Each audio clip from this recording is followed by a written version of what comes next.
What is up, friends? Hey, it's Ryan Coral from the Grow Your Video Business podcast and vidcast. Is it vidcast or vodcast? Can you leave a comment below and let me know? This episode with Dr. Shannan Crawford, these are the things that we cover. How to overcome self-sabotage and perfectionism. As filmmakers and videographers, this is a struggle for us all. So I love this part of the conversation. We also talk about why time blocking is essential to your success. This has been something that I've applied in my life, and I love how she actually talked us through this part of the conversation. She's really smart, and she knows stuff about the brain. She talked about what the brain does when we don't have a structure or rhythm and how that can impact your business. Really powerful stuff from Dr. Shannan Crawford. I want to know, before we get into the episode, I want to invite you to the 5-day Grow Your Video Business Challenge that starts February 22nd. This is a free event where I'm going to be showing up Monday through Friday. I'm going to be teaching, and I'm going to be giving a challenge every single day. So if you're kind of at a spot in your video business where you need some motivation, you need some, maybe even some specific training on how you can grow your video business, sign up for this free training. You can go to studiosherpas.com/challenge, and I hope to see you inside of that training. Before we get into the episode, really quick, let's hear this word from our sponsor, Core Group, and then it's time for the show. If there was one thing that could have ended my business 17 years ago, it would be because of the numbers. I hate accounting, taxes, W-9s, W-2s, WD-40s, spreadsheets, all of that stuff. And I hate it mostly because I'm afraid of it. I'm just not great with numbers. If this sounds familiar, or if you're so new in your business that it's not even on your radar yet, you need Core Group. Core Group can help you create financial systems and tax strategies that you need so you can grow profitably, and they've been doing this for over 20 years. They become an extension of your team so that you can stay in your lane of expertise and then lean on them to help guide you along the way. For me, having a team of experts in my corner to help keep track of our books and just to make sure that we're budgeting for taxes appropriately, to have an actual strategy for our taxes and our accounting is priceless. And it allows me to sleep easier at night, knowing that I don't have to be an expert in that arena. If you want to avoid surprises in your video business, and you want experienced help building a plan for the future that you want, both professionally and personally, head over to studiosherpas.com/core for more information. And when you're ready to set up a free consult with them, make sure to mention Studio Sherpas for a special discount too. Got your back. Get more out of your accountant. Go to studiosherpas.com/core. What's up, friends? Hey, my guest today is Dr. Shannan Crawford, who is a clinical psychologist, adjunct professor, and founder of 7M Culture, and leadership consultant who has invested over 15 years honing optimal performance strategies for those leading in the creative and entrepreneurial spaces. Dr. Shannan Crawford, welcome to the show. Thank you. It is my privilege and joy to invest in creatives. Yeah, which is why you're here, because we need a lot of help. I think we all do, especially entrepreneurs and creatives. Well, how did you, what was the thing inside of you that just said, this is what I want to do? And give us a picture of what does that actually mean, you doing what you do? What I do? It's been an evolution where it started with clinical psychology to know pathology, and then knowing from there what we're supposed to look like. And then from there, my passion is good to great. And so using positive psychology and the information on parts of self, kind of like a computer, that if you have a minimized browser window, the computer is not going to properly function the way it was intended. So many of us have metaphorical little viruses of things that we've not dealt with and we've compartmentalized. And so my job as a psychologist is helping people unlock those parts of themselves that have been regressed doing a job or a function on the inside that is now taking or draining from the overall performance of optimal achievement. And so being able to unlock that and then help restore synergy so that everything inside is cohesive and you're going in one direction instead of self-sabotaging. That sounds amazing. Is there a book, not like like one that you would read? What are they called? Psychology boring book? Yeah, like a overpriced, one of the, but like a real book that like somebody like me would buy like on Amazon. And is there a favorite book that kind of, as you do this work, you're like, oh my gosh, this one resonates with me so much?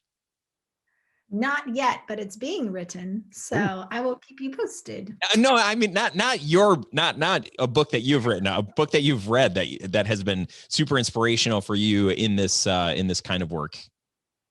Well, that's what I'm saying. So Oh, it I is. like Nick Williams, and she's psychoanalytic. So like, whoa, over here.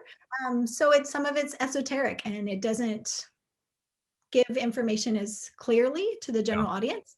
So I like her as a clinical psychologist, but then pulling from the creative spaces, I haven't seen a lot of the psychoanalytic approach to the creative space and the entrepreneurs. And so that's where I'm trying to create those bridges. Yeah, I love that. What's with when you are working with creative entrepreneurs, really, that is us. That are the people that listen to this show. What are some of the common things that you've seen people like us experience, and what are some of the solutions or tools, tips, tricks that you can give to people like us? Sure. Like us. One of the common things I see a lot is creatives often are just as passionate, alive, and excited as they are passionate, depressed, and despair. Mhm. And it's hard to regulate those emotions because a lot of times visionaries they live in the future and they see the possibilities and they can see all that can be. But then coming back to reality of right now and the disappointment and the boring of day to day, and then helping people come behind and create internal infrastructure of I choose to be resilient and coping skills so that I'm allying all my strengths. I'm hearing myself. Yeah, what's going on there? I broke the I'm internet. glad you have an editor. Oh, why it's doing that? Sorry to ruin your flow like that. That's embarrassing. No, that's okay. Oh, you know what? Okay, that shouldn't happen again. I think I just fixed it. Okay. Do you want me to just start from the beginning of the question, or where would you like me to start? Wherever you're comfortable. If you're comfortable picking up, great. Otherwise, you can start at the beginning. Okay. You said the word esoteric, which I thought was cool. Yes, esoteric. Like it's so far removed that the general population has no idea what you're saying. And I'm a psychologist, and I feel that often about psychoanalysis. Like, what in the world? So I would like the principles that are really helpful to be more accessible and common language. So that's where I get to come alongside and have those mindsets that then are parlayed into how can this help this person in a language and a metaphor analogy that helps them. And so a lot of times what I end up doing is taking really deep, rich, old psychoanalysis and then applying that in a way that's relevant and accessible to the individual or to the group or organization or business, whomever I'm working with, to coach them out of the inertia of analysis paralysis, where we overthink and we get stuck in our own mind instead of action steps of moving forward. So I don't know if you're ready for me to talk about this now, because this will be Go long. for it. This is great. Okay, so we have an off switch and an on switch. Think of like your car, that you have the go and you have the stop. So inside of all of us, we have at boiled down of the mystery and wonderfulness of who we are. It's boiled down to a central nervous system response that's either in a state of fight, flight, freeze, which all of us understand as creatives, because I am as well. And so my emotions get spiked. I'm excited. And then I'm like, oh, crap, I have to do it now. Like, and so there's that paralysis moment of like actually pulling the gun or doing the thing, right? Running. And so in that moment, the central nervous system is saying, I am not safe. And so then we're looking back to anchor something familiar, and we go backward to try to feel security. And what we're doing is trying to release GABA back into our system. You have two fundamental states. One, you have cortisol, which is that fight, flight, freeze. That's when the limbic system is hijacking, and I'm not able to communicate what I'm wanting to communicate. So that would be your creative out there who is editing or doing photos or video, and it's like, it's just not clicking. Now, that doesn't mean it's not actually working on the outside. Other people may see your work and think it's phenomenal. But inside of you, your perception is it's all junk. You should just scrap it all and start over again, because the limbic system is perceiving everything through a faulty lens of fear of failure, fear of rejection, fear of disappointment, whatever's internally our own internal script of fear. And so that is literally to the amount as if a serial killer is chasing you. So one, I want to normalize that when you have that like freak out moment and you're in your zone and then you're not in your zone and you're like, I should go work at McDonald's. Like, I should not even be in this profession. What was I thinking? I should not be running this business right now. Yep. That is really normal because your physical body is in a state of threat. And when we're in threat at our physiology, we want to go back to attachment in a relationship. The quickest way to shift out of that is to seek comfort. And so that's where most people will seek comfort with comfort eating, alcohol, drugs, an ex-boyfriend or girlfriend that they should end it with already. And then they're kind of going back to this comfort place. We can also do it with comfort with like depressive thinking. So comfort can come in weird different ways that you may not recognize in yourself. So yeah, I am a loser. I can't do this. What was I thinking? There is a sense of self-pity giving a pseudo comfort. Even though it's not beneficial to the central nervous system, it's familiar, and familiar feels safe. And so we're regressing and we're pulling back, which is a form of self-sabotage.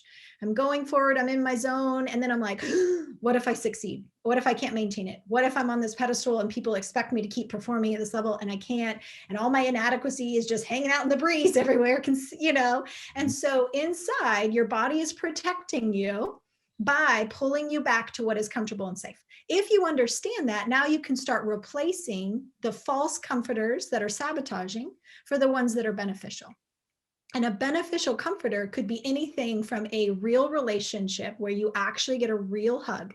Now, the difference is if you limp noodle and you get a hug, that will not benefit you because one, it's your little small organs. I heard that too. Oh, I didn't hear anything. Oh, I heard myself. Oh, you did? The small organs. Should not be hearing anything. I don't know what's going on. I can keep going. I just didn't want for the. Okay. When you receive comfort in a relationship, you're the tiny little organs inside. What Are you? Is first time I've let me change one setting here. I'm so sorry. Okay. Don't forget. No, you're good.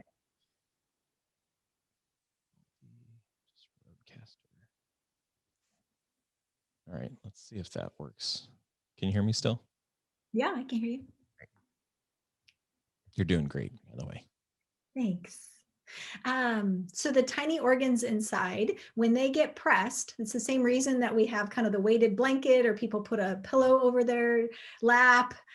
The same concept, you're actually pushing on small organs that send a signal to the vagus nerve, and the vagus nerve deactivates your limbic system response. So the amygdala is a part of the limbic system, and that's like your internal fire alarm. And I think of it like Amy, like a teenage girl that's like freaking out, and Chicken Little, like way big response. Like my volume just went from like normal person freaking out and it's World War III apocalypse. That's what your amygdala does. And so you want to turn off your amygdala, especially as an entrepreneur and a creative, so that you can re-engage your prefrontal. And kind of like the on and the off with the pedals that we talked about at the beginning, that in order to engage your prefrontal, you have to turn that response off. So most people will either give in to the procrastination and they'll start cleaning and organizing or checking their email or doing something distracting that's not beneficial, or they will just try to work themselves and they'll just try to keep at it. And actually we become less productive and effective and less creative. Yeah. We're more likely to go into canned, prefab, boring, it's already been done, because I'm not actually engaging the creative problem-solving region of the brain. I'm living back here being hijacked by the emotional brain. And so when that shift happens, we do have to step back, not just avoidance of being distracted, but focusing on, all right, what's the fear? And it's kind of like a minimized browser window in your computer. It's running in the background. I can't see it, but until I address it, it's still draining from my ability to lean forward versus pulling back. And so when that happens, we have to start writing it down. Now, the key is you can't just acknowledge inside your own head, I'm afraid of failing. I'm afraid of being a public laughing stock, and my film is the stupidest thing the world's ever seen. And I'm going to be bankrupt and living under the bridge with the 12 feral cats. So we can't stay inside the brain because there's a feedback loop. Right. And every thought already has corresponding neurochemicals that make that feel true. So when it stays inside, you can't talk yourself out of it.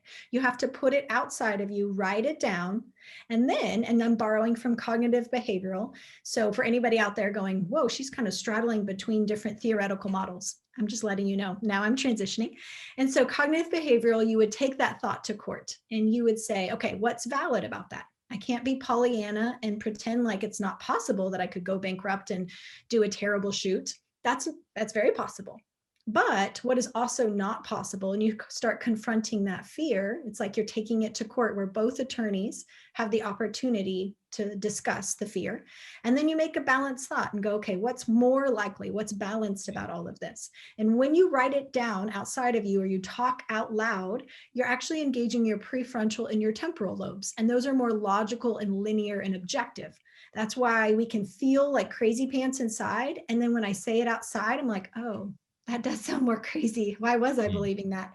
Because inside of me, there's a feedback loop. And it's not until I hear myself or I see it outside of me that I'm engaging those more rational parts. And then secondly, we have to step back from it and then create margin where I'm starting to laugh. It's really important to shift your central nervous system through intimacy, attachment, relationship, and laughter.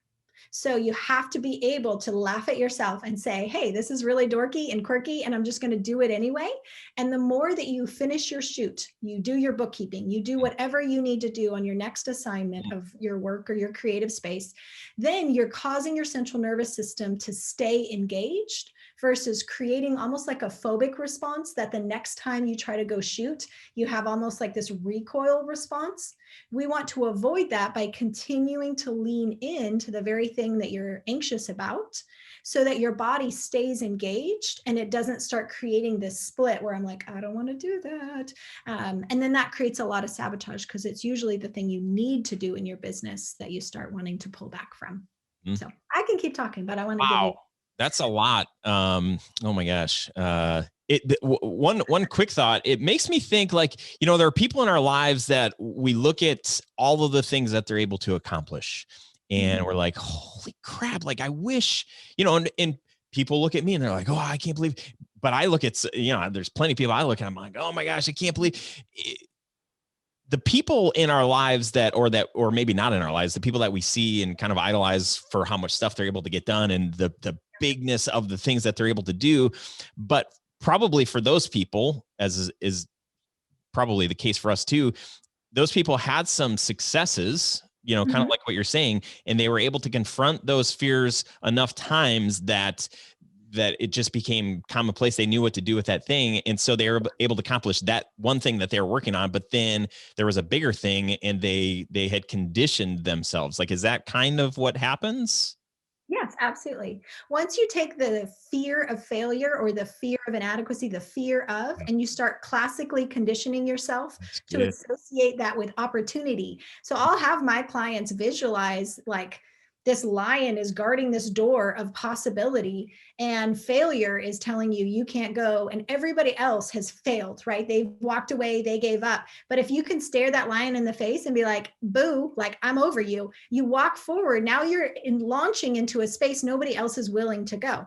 Because failure is the key for most people to actually innovate. But if we live paralyzed to the God of the fear of failure, then we're never actually leading in anything. We're all just trailing back with what everybody has done ahead of us because it's safe and it's familiar, instead of badass going for it and failing and falling on your face and trusting that you'll get back up and there's a resilience inside of you. Yeah. I love that. Even as you're kind of like talking about like writing down, like, what is why am I not doing this thing? Why am I stuck in this spot? It made me think about like having a coach, right? Because as soon as you start, you can by yourself, you can start saying the thing out loud and you're like, oh my gosh, that is ridiculous when you're taking the thing to court. Like you said, I like that phrase.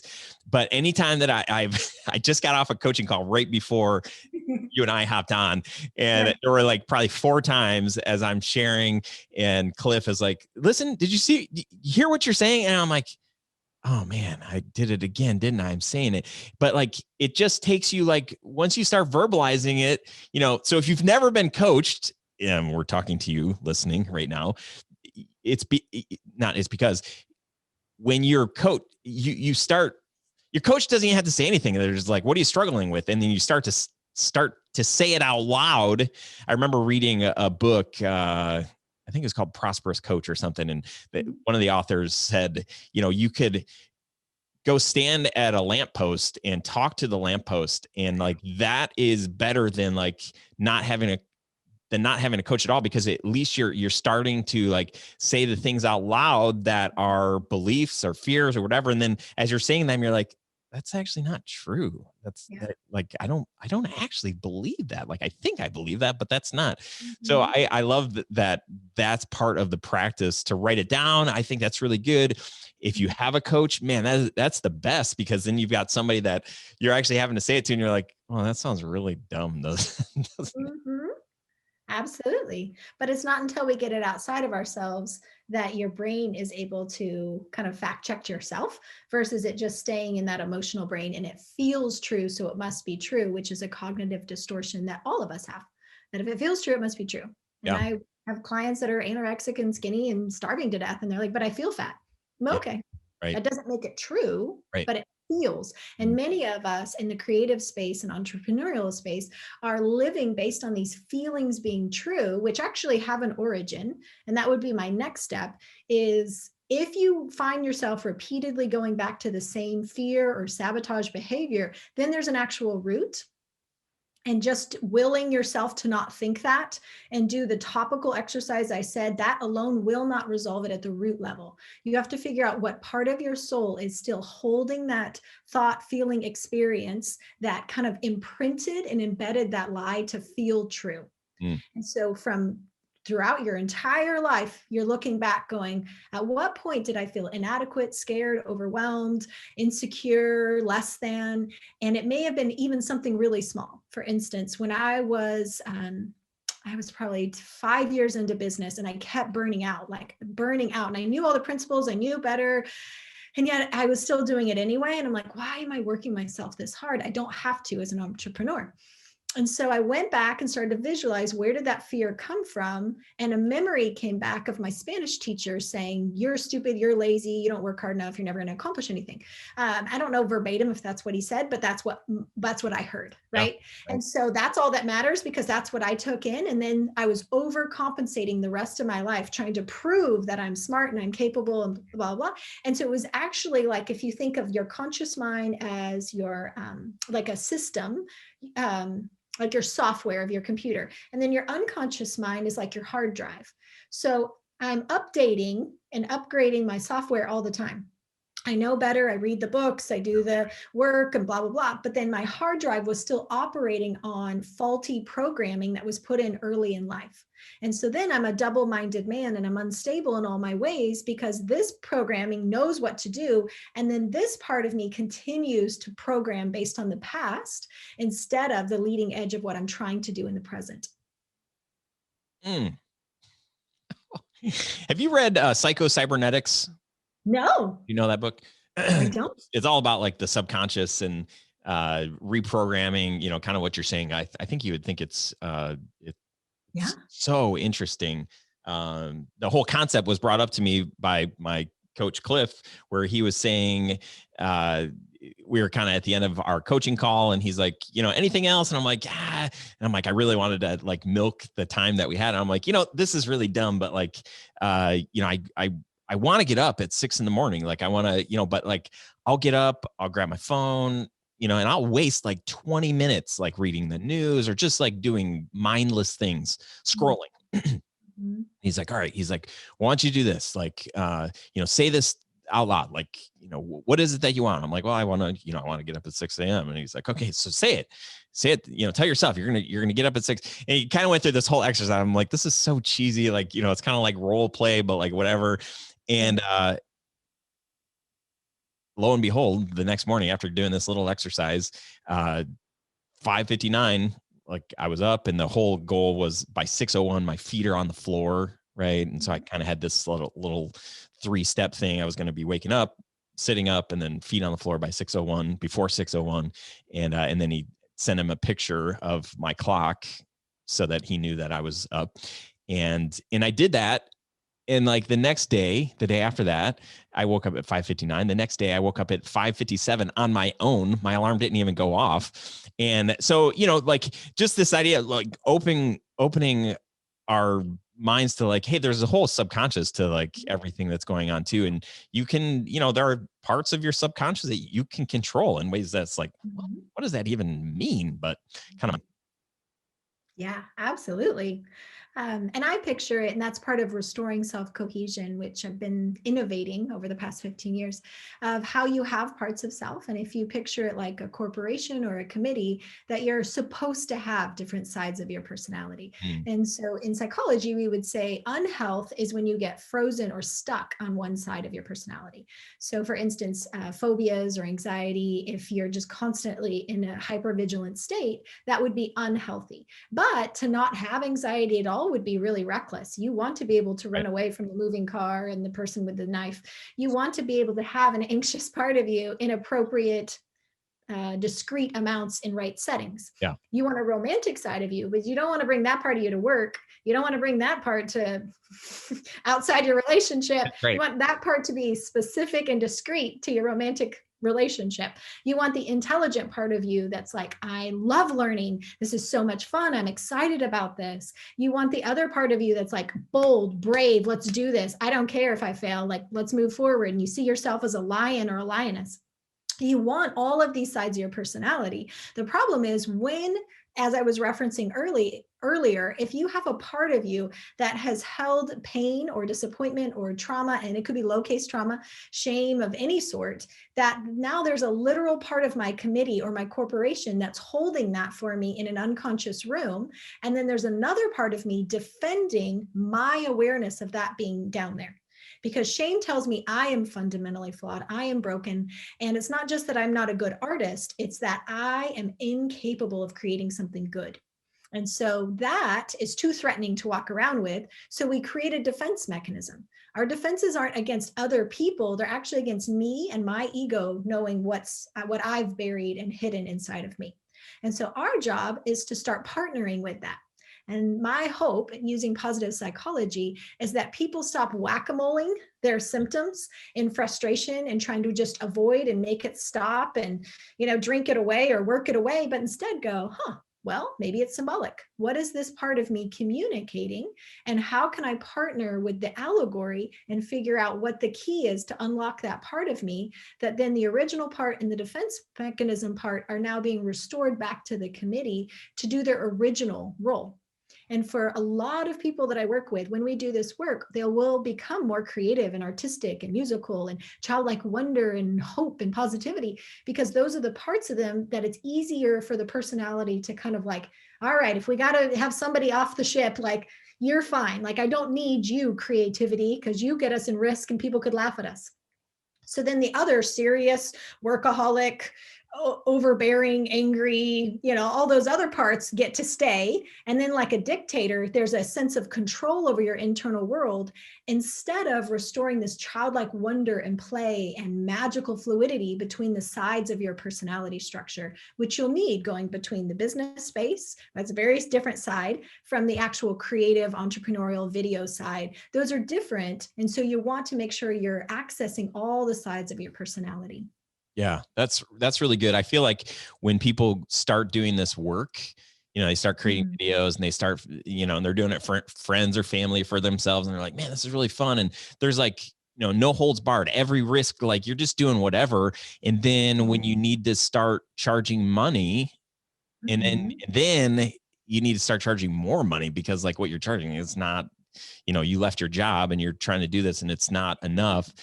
but that's where like a lot of the fears start to set in, and it becomes paralyzing for people. You know, I mean, I've been there.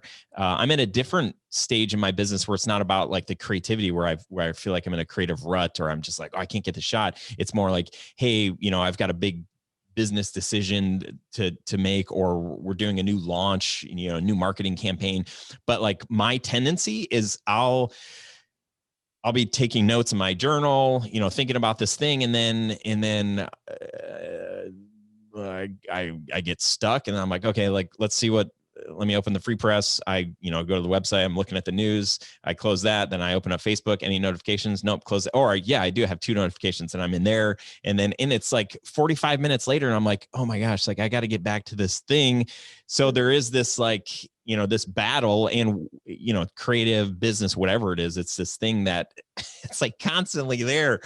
So I will say, and you said it like earlier, when you can kind of step back in those moments, when I've been able to step back and like, wait, why am I opening this browser? So one thing for me that's been helpful is to like try to remove distractions, right? Try to, you know, if I need to put a website blocker for the news, you know, on my computer, or I need to take my phone out of my bedroom, which I've done. And that has saved me about 40 minutes a day by not having it in my bedroom next to my bedside. But creating, like, for you had said earlier on, like kind of these steps, if I'm trying to launch a new, you know, marketing campaign, for me to actually say there are 7 things that need to happen in order for this campaign to launch, 7 tasks. And for me to write those out has been way more helpful than for me to just sit and take notes and like, okay, I need to do the marketing campaign. And so what do we need to do? Okay, I don't know. Let's see what's on the news. Right. And that's where my mind goes. Absolutely. Yeah. And part of that is the Zeigarnik effect, which just a fancy name for Yeah, the guy that's what I was who going came to up with the call it. idea. So Zeigarnik effect is where the brain will hold on to everything I'm supposed to do. And so what you're doing, if you think of 100% ratio, I'm now relegating many parts of my data processing of my brain. Now I'm trying to think of, make sure you don't forget this, make sure you remember this. You got the milk, you got to do your filing, you got to do your QuickBooks, you got to shoot that thing and send that email. And so all of those things are running like white noise in the background of your unconscious mind, or that would be preconscious. And so that's just kind of hanging out back there. And then you're trying to use this ratio, which is getting depleted and depleted every time you're not writing something down. And then what we've also found is meditation. It doesn't have to be spiritual or new age. It can just be sitting down and training your brain, because we live in a culture where we do instant gratification, and we're actually conditioning the brain to go, oh, newsfeed, Facebook, what's going on? What's going on? And so that is normal to the brain. So by meditating and sitting and being still and reflecting and journaling and processing and just kind of being, you're defragmenting the computer of your brain. And now you can start writing those things down, including emotional things or stressors or positive things or dreams. And think of it like this wet blanket, that the more you get that out and off, now all of a sudden this creative genius, this brilliant stream of innovation and ideas, and I could do this. What you're doing is you're freeing up your data processing so that you can lean forward versus all of those little tiny browser windows draining you. I love that. I feel like, and what about like time blocking? Do you feel like that's a helpful area too, as far as like, you know, you've got all this, you know, as a business owner, especially as a solopreneur, you've got QuickBooks, you've got, you know, marketing. I got to be on Facebook posting. I've got to be editing this video. I've got to prep for our next shoot. All of those different things. Is time blocking something that you recommend? 1,000%. Your brain also really likes rhythm. So like you have a circadian rhythm of when ideally you would go to sleep and ideally you would wake up. When we run ourselves in too much of a chaotic system, your brain is going, oh, I have to rebound sleep, or, oh, I need more caffeine, or I need more stimulation, I need more dopamine. And so I'm going to go click on TikTok to try to just get something to entertain me real quick. So all of that is like almost your brain overcompensating for your lack of structure. And for creatives and entrepreneurs, because they tend to lean like inspiration and visual, and I'm mocking because this is me. Yeah. I'm out here. I want to live way out here. I don't want to live right now. Like, that's boring. The problem is you can't wait for inspiration. Like, you have to discipline yourself and structure it and structure your time. And the cool thing is, kind of like the auto populate function on your phone or your computer, your brain will start to cue that up. So when you create a consistent rhythm, when you go to sleep, when you wake up, when you work on your taxes, when you work on your creative project, when you call clients or email or do some editing, when you make that a regular rhythm, your brain actually cues that up and prepares that for you versus you having to kind of like sit there and muster it up. What should I do right now? And then I try to do that one. I don't feel inspired. So I go back to this one. I feel very inspired. I need a snack. That's what I need. You know, and I'm like, and it's like, wow, not getting a lot done. I'm basically laughing at myself right now, just so you know. I did this yesterday. So knowing that about ourselves and creating that time blocking and that rhythm, now your central nervous system is queuing up that. Just like if you were to eat at noon every single day and you don't eat at noon, your body's like, hey, I've already put out the acids and the stomach digestive enzymes so that you can produce food that turns into fuel. Same with energy for your brain. That when you feed yourself good, you get good sleep, you get good water, you get good sunlight and relationship and hugs and all the things that make us well-rounded humans. Then there's like a satiety on the inside where we're satiated emotionally, physically, spiritually, relationally. And now your brain is like, ooh, now I want to explore. Now I want to innovate and create. And you've already blocked and prepared yourself that this is the time that we work on this project. And you discipline yourself not to change and toggle to another project. You stay on this one for the time block that you gave yourself as a parameter, and then do it again the next day and the next day and the next day. And you'll really find you'll create rhythm and synergy as you create that structure for yourself. That's really good. How long do you recommend people to set aside for a creative block? Because I've heard anywhere from 20 minutes, the way that our brain kind of we best function, like to say, okay, for the next 4 hours, I'm going to sit down and I'm just going to, write this script out. I'm going to, do whatever I need to do to knock this out. But like, is that not good? Like, does our brain work in long stretches like that? I don't know that I can apply unilaterally for everybody. I think it is kind of trial and error of learning for yourself what works for you. I know for me that because I do run so many different kinds of businesses, and that's energizing to me. I love having my hand in a lot of different projects, but I know that it takes a lot to settle me back down to do more of a writing books. I'm working on 2 books right now. Not following my own advice. So I'm working on these projects, but I know for me, I do have to time block a day. Now, that doesn't mean that I can't go on a walk or take a break. It just means that's my one task for today is to focus on this. So like for today, I'm doing all my interviews for other people's shows, for my shows. This is what today looks like. And then yesterday was my creative writing. I'm sitting, I'm in that mental frame, and not everybody can do that. And in different seasons of life, I couldn't do that. I was seeing a patient and then writing, and then seeing a patient and writing and consulting at night. And so that, I think, reduces your productivity if you're not able to give yourself lengthy preparation time to be successful. Yeah, that's great. The other thing, like, I think that has been helpful for me is to also think about, if a big part of your job is being creative, right? So if that's dreaming up the next shoot or writing a script or, whatever the thing is, think about when are you most creative, or think about like, when are you least creative? Is it first thing in the morning, you're like totally not creative? Or is that when, you're drinking a cup of coffee and all these ideas are coming to you? Like, maybe that's when you should say, this is when I should be writing. Yeah. This is when I should be thinking about, our next film project. Think about, what did you do, right before or right after the thing that, like, when you were so energized, you had all of your ideas, so that when you do get in a creative rut, you can start to think like, man, I feel like every time I eat lunch, I just want to take a nap. I don't want to I don't want to do an interview. I don't want to do a podcast. I don't want to, where and when are the things that you're at your peak performance? And if your job requires you to, be writing amazing scripts, you should do that only at the time where you're best at doing that. Yeah. And just in a practical sense, classical conditioning again, that if you sit down to write a script and you're tired and you're sluggish and you're Yep. trying to force it to come, you're going to have a negative association. And again, the auto populate works in the bad sense as well, where I start to dread the very thing I used to love. It's like, oh, I've Yep. got to do that. I Yep. should do that. Yep. And once we start putting in the word should, must, have to, your brain literally creates an aversive response to it, which is fascinating. And when I have an aversive response, that limbic system immediately activates instead of the problem solving creative region at the front. So if instead I'm like, oh my gosh, I love script writing.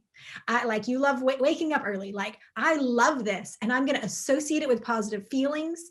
One thing that I did, I didn't like to exercise. And so I was like, okay, I'm going to classically condition myself to love exercise. I love the show The Office.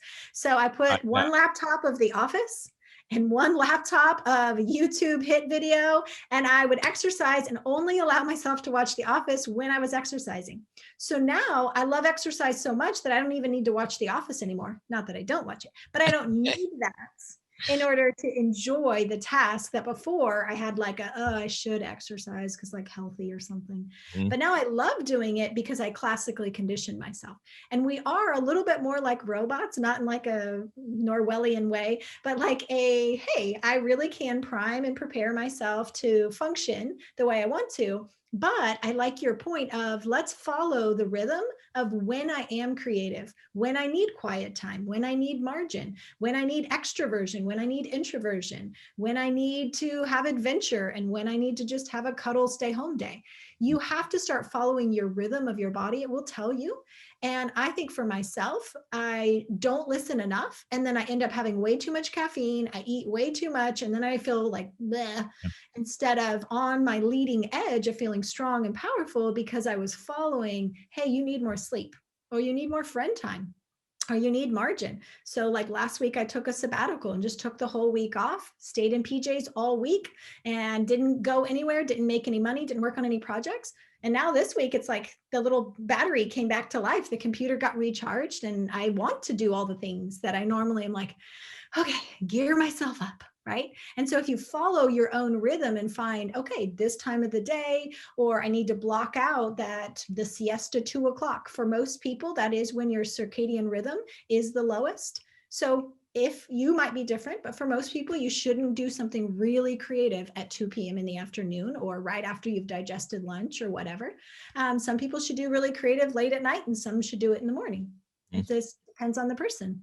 Yep. I usually take a nap, about a 17-minute nap, about 2:30 every afternoon. And that's fantastic. It is fantastic. I found I've changed my rhythm. You know, it's new year. I'm like, I've got these kind of, I call them experiments, not like goals. I do have goals and dreams and whatever, but like I just experiment. And so far my experiment is working. And, I approach every morning. I spend like 15 to 20 minutes thinking about what are the 3 most important things that I need to do today, the things that I need to accomplish in my work. And then I work like heck to make sure that those happen, even if I've got other stuff on my calendar. But I've gone a step further this year where I'm like, I love writing our weekly emails, and I love writing and scheduling like social posts. And actually that's not true. I love the writing part, but like figuring out like scheduling, I just can't. But what I realized is that I should be first thing in the morning, I should be writing some kind of, whether it's an email or prepping a script for a tutorial series that we're doing or something, like I need to be creating very first thing in the morning. And I am so looking forward every morning to like sitting and like, I'm like, I know I've got a bunch of stuff I need to do today, but this is the best time for me to be doing content creating. And that's been super helpful. And then Fridays, a little over a year ago, I started taking Fridays off. Pandemic hit and I started working Fridays again. And, but today it looks really different because my working on Fridays typically is me thinking about the business. Like I'm working on the business versus in the business. So I'm just thinking big picture. I'm dreaming. I've got my notebook. I'm journaling throughout the day. I'm not in my email, trying to clean my email out. I'm not in my to-do list, trying to knock out all of my to-dos. I'm thinking about like, what are the bigger picture things? And so for my circadian rhythm. It's like that. On Fridays, I just know, and I have been able to, it feels like I've been able to accomplish so much more in my business and achieve a lot more success because I've made the time to think about the business and to work on the business, even if it's just in my mind, because I'm not doing the mindless tasks of and I'm not sitting in front of my computer getting distracted by Facebook or whatever. I'm at Costco, I'm shopping. And as I'm going through the aisles, I'm like, maybe we should do this, new launch. And I wonder what that could look like and how that could change our business. So those have been awesome practices for me and have really, really worked. That's fantastic. Yeah. And there's tons of TED Talks and books on the importance of boredom. And right now we live in an overstimulated culture. And so the brain is constantly in a receiving versus an output.